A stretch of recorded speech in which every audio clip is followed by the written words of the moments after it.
만나서 반갑습니다. 안성규 목사입니다. 자, 오늘도 피앙세 린 교수의 논문 더 독트린을 좀 살펴보겠습니다. 13번입니다.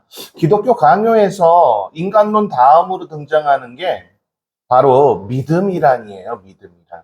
근데 이걸 또 어떻게 보면 인간론에다가 그냥 배치시켰다 그래서 믿음론을 또 따로 빼야 되느냐? 또 그건 아니에요. 믿음이 무엇인가? 믿음은 누구에게 필요한 거냐? 인간에게 필요한 거거든요. 그래서 인간론에다가 바로 배치시키는 건데 예정교리 다음에다가 배치시킨 초판의 그 메시지를, 그 의미를 피앙세는 더 독특하게 바라보고 있어요. 왜? 배경을 아니까요. 16세기의 배경을 알잖아요. 청교도들이나 프로테스탄트들은 16세기에 왜 종교개혁이 일어날 수밖에 없었는지. 제가 여러분 난리 났었어요. 이메일로 막 많이 왔어요. 면죄부인 줄 알았다는 거예요, 그동안. 많은 사람들이. 면벌보다, 그러니까 벌을 면해준다. 혹은 벌을 받아도 안 아프게 해주는 그 판매 증서를 판매한 거예요. 그러니까 그거에 의해서 예정론으로 반박하기 위해서 예정론이 배치된 건데, 예정론을 신의 영역인데, 하나님의 영역인데도 불구하고 자꾸 예정론을 인간의 영역에서 해설을 하고 해석하고 그런 문제들 때문에 이중 예정론에 대한 오해가 생기고 그랬던 거예요. 그러니까 칼빈은 정말 위대한 신학자 중에 하나였습니다. 가장 위대한 신학자가 누구냐라고 물어본다면 저는 제가 지난번에도 말씀드렸잖아요. 성경 해석학의 아버지 B.S. 차일드? 아니에요. 그 사람은 공부를 충분히 할 만큼 할 수 있는 시대에 살았잖아요. 근데 칼빈은 충분히 공부할 시간에 할 수 그러니까 그런 시간이 주어지지 그럼에도 불구하고 그는 연구 성과를 많이 냈다는 거죠. 그래서 저는 가장 위대한 신학자, 저는 그렇게 얘기한다면 좀 칼빈이라고 소개를 해드리려고 합니다. 그러면 어떻게 생각하세요? 여러분들의 생각과 달라도 상관없어요. 제가 여러분들에게 꼭 말하고 싶은 것이 있습니다. 그것은 바로 진짜 믿음, 진짜 기독교. 그러니까 우리 막 무례한 기독교라는 책도 막 나오고 참된 기독교란 막 이런 책들도 많이 나오잖아요. 그 이유가 뭐겠어요? 지금 참되지 않았기 때문에 문제가 되는 거예요. 그러면 참된 기독교가 되기 위해서 무엇이 필요할까? 이제는 우리가 참된 믿음에 대해서 한번 상고해 봐야 할 시간이 왔다는 겁니다. 자, 오늘 그래서 여러분들 13번 한번 좀 챕터 13을 한번 보겠습니다. 이 챕터 13이요. 원래 실제 피앙세 린의 논문에는요. 무려 20페이지 가까이 됩니다. 그걸 제가 이렇게 축약해 놓은 거예요. 네, 그러니까 여러분 그렇게 알고 계시면 됩니다. 자, 한번 봅시다. 기독교의 참된 믿음은 단순히 하나님을 뭐라고요? 알므로 끝나는 것이 아니다. 하나님을 아는 것으로 끝나는 게 아니에요.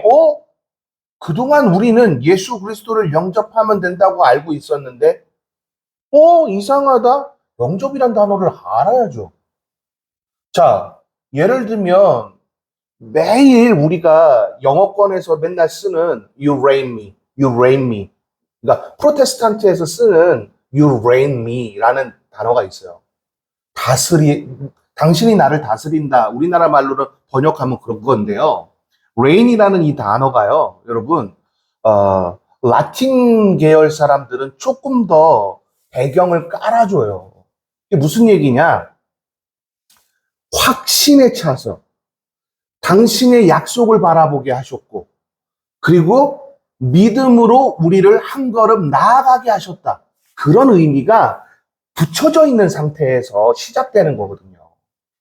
그래서 라틴 신학에 굉장히, 일가견이 있는 네덜란드에서는요, 유레임이라는 이 개념을 굉장히, 심사숙고해서 설명한다는 거죠.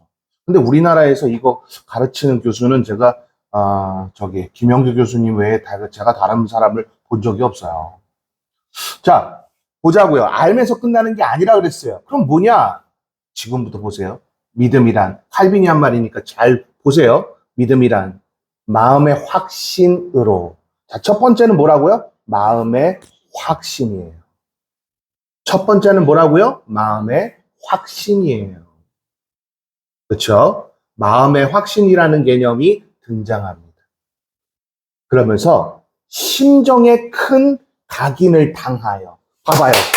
우리는 하나님을 믿는다. 내가 믿는 걸로 알고 있었잖아요. 각인을 어떻게 한다고요? 당한다. 각인을 어떻게 한다고요? 당한다.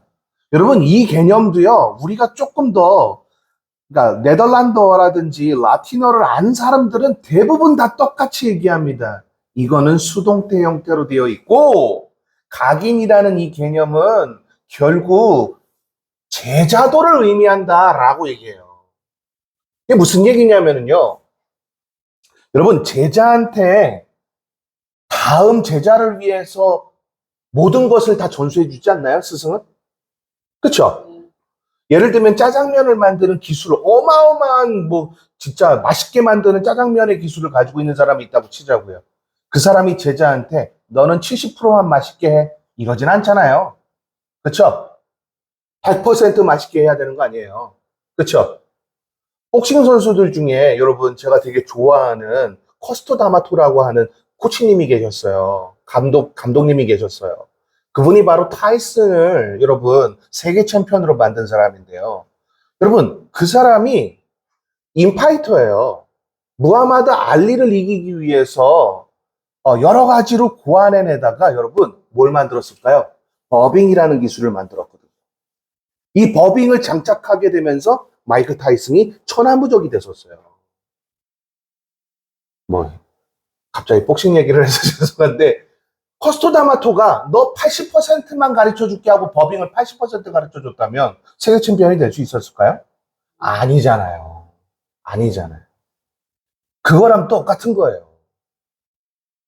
여러분, 다시 한번 말씀드리면 각인이라는 개념은 제자도 정신에 입각한 메시지예요. 그럼 첫 번째, 마음의 확신으로 각인을 당한다. 자, 결국 하나님께서 지배하시도록 우리가 어떠한 상태가 되어야 한다는 거예요. 예수 그리스도께서는 이것을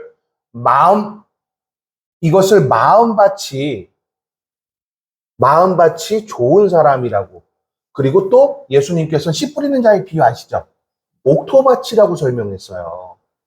자, 그러면 이거를 오늘날로 메시지로 우리가 이거를 바라본다면 뭘로 해야 될까요? 어떻게? 어떻게 바라봐야 할까요? 저는요, 이 부분에 있어서 피앙세가 한 말을 조금만 더 인용을 좀 할게요. 피앙세 린 교수가 이 이야기를 통해서 믿음이란 먼저 무엇이 되어야 한다라고 얘기한 게 있거든요. 그게 바로 믿음을 받아들일 수 있도록 우리의 모든 것이 땅에 떨어져야 된다고 했어요. 다 떨어뜨리지 않으면 결코 믿음은 완성될 수 없다는 표현까지 썼어요. 피앙셀리는요. 멋있지 않아요? 여러분 멋있지 않습니까? 별로 안 멋있어요? 내가 믿음이 완성되려면, 천국 가는 믿음을 소유하려면 나의 것을 다 떨어뜨려야 된대요. 여러분 떨어뜨린다는 개념 혹시 고대 근동사회의 개념을 피앙세가 알고 있었을까요? 그랬던 것 같아요. 아마도 고고학자들이나 혹은 제 논문을 보거나 아니면 고고학자들의 논문을 보고 확인사살하지 않았나 그런 생각도 들어요. 그 정도로 피앙세가 땅에 다 떨어뜨린 상태가 됐을 때 하나님은 우리를 각인시킨다. 이렇게 표현했다니까요. 여러분. 그러면 믿음이란 무엇이냐라고 얘기할 때 믿음은 아는 것으로 끝나는 것이 아니라 누구를요? 하나님을 아는 것으로 끝나는 것이 아니라 마음의 확신으로 심정에 큰 각인을 당하는 것이다. 그리고 그래서 전적으로 하나님을 어떻게 한다고요? 의뢰하고 전적으로 의뢰할 수밖에 없다. 여기까지 이해되셨나요? 즉, 믿음은 약속에 대한 확신이 되는 일이다. 칼빈이 한 말을 이제 우리가 칼빈이 또 인용한 구절 다 한번 보자고요. 히브리서 11장 1절이거든요. 믿음은 뭐라고요? 바라는 것들의 실상이요 보지 못하는 것들의 증거라 했다. 자, 이거를 인용을 했거든요. 근데 이거 여러분 히브리 기자가 11장 전체에서 설명하려고 했던 것이 있어. 이게 대전제예요. 대전제라고요. 그럼 여러분 한번 봅시다. 이게 무슨 얘기를 하고 싶어서 그랬을까? 무슨 얘기를 하고 싶어서 그랬을까?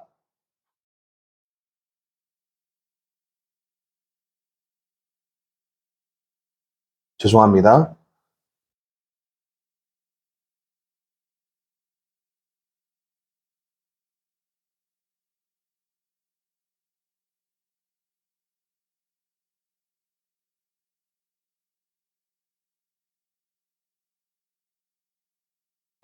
왜 안 찾아줘? 왜 이렇게 늦게 뜨죠? 히브리서 성경책이 왜 이렇게 늦게 뜨지? 자, 껐다 다시 켜야 되나? 자, 히브리서 11장 한번 봅시다. 이게 대전제라니까요. 믿음은 바라는 것들의 실체이며 보지 못하는 것들의 증거입니다. 이게 대전제라고요. 즉, 믿음은 보지 않아도 그리고 언제나 실체적으로 우리에게 존재한다. 뭐 그 얘기를 하고 싶은 걸까요? 일단 문장을 보면 그런 것 같아요. 그런데 자, 2절부터 한번 보자는 거예요. 참으로 조상들은 이 믿음으로 인정받았어요. 라고 얘기하고 있어요. 그러면서 믿음으로 우리는 온 세상이 하나님의 말씀으로 창조됐고 따라서 보이지 않는 것은 나타난 것으로 말미암아 지어지지 않은 것을 압니다. 믿음은 결국 뭘 알게 한다는 거예요? 창조하신 하나님과 창조물을. 그 얘기하고 싶었던 거거든요. 근데 구체하게 이거 가지고서는요, 철학적으로 막 말을 저자의 의도와는 다르게 엉터리로 해석한다는 거죠. 그러면서 한번 보세요. 믿음으로 아벨은 가인보다 더 나은 제사를 드렸고, 이 얘기하고 싶었던 거라니까요. 그러니까, 믿음으로 하나님을 알게 된다고요. 멋지지 않습니까? 믿음을 통해서만이 하나님을 안다고요. 그러니까 전적으로 하나님을 신뢰하지 않으면 하나님을 알 수가 없어요.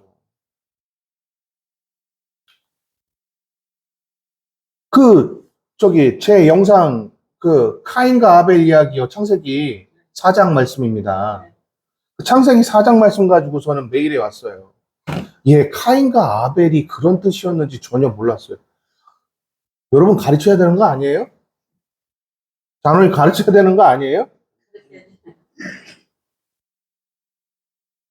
이제는 카인의 궁금했대요. 그 메일이 그것도 구절 이만큼이나 썼어요. 메일이 진짜 이만큼 썼어요. 근데 뭐라고 그러는지 아세요? 그냥 핵심만 얘기하면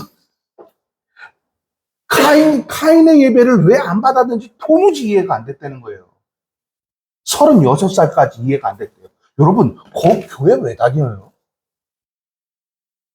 권사님은 50이 넘도록 이해 못하셨었죠?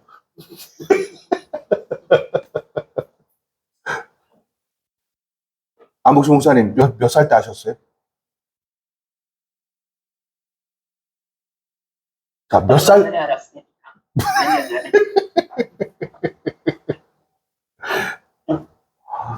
이게 안타까운 거예요. 메일을 볼 때마다 안타까운 거예요.